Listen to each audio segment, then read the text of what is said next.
感觉早起会不会很累啊？早起其实还好，但是其实有一点点慌张，我感觉还是会很很期待，紧张。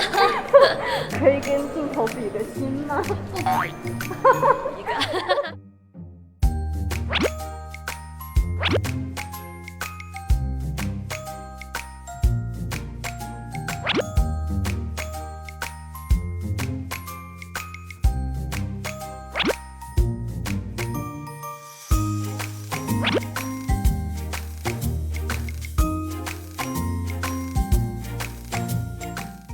Hello， 大家好，我是课堂少女303陈卓璇。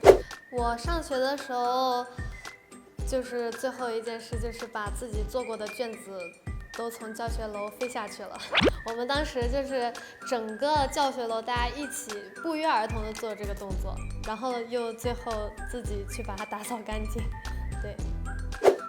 我毕业旅行去了重庆，印象最深刻的其实就是那是我第一次，不跟爸爸妈妈一起出去旅行，因为他们一直都很严格，不让我自己出去玩。然后这一次是第一次让我自己一个人真正的出去，安排我的旅行计划，然后跟朋友们一起出去玩。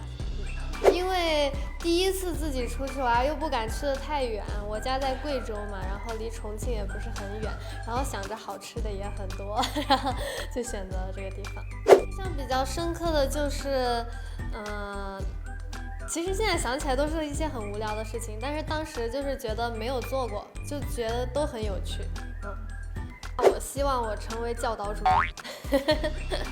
因为当时的教导主任对我们非常严格，非常的凶，心里留下非常深刻的印象，就是自己很想回去，被别人管多了，想管管别人。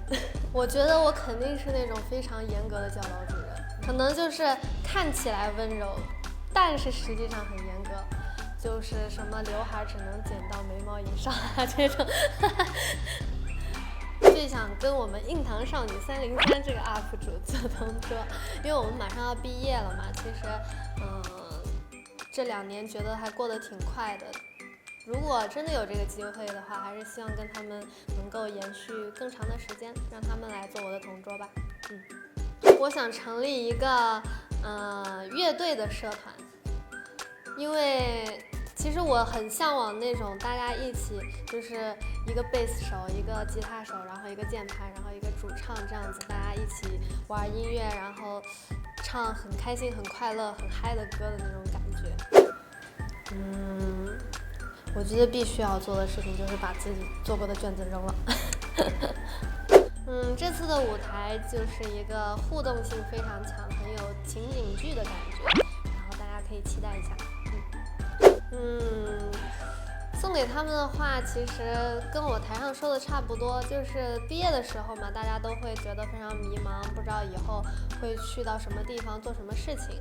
但是无论怎么样，我觉得只要忠于自己热爱的事，这个未来就会变得非常非常美好。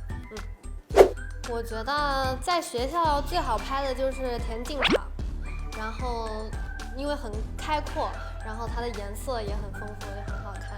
然后还有是那种，如果你们学校有那种林荫大道啊什么的，拍照也会很好看。第3个就是课桌，就很有上课的氛围，拍那种上课的感觉。动作1，动作2，给你糖。动作3，我自己吃。我觉得自信的秘诀其实最重要的就是提高自己的实力，做什么事情都会更加的踏实。当你把事情都准备好了之后，你就不会再有负担。当你不再去在乎结果会是什么样，你只感受到自己已经尽力了全过程，你就会觉得在职场中会更加的自如和自信一些。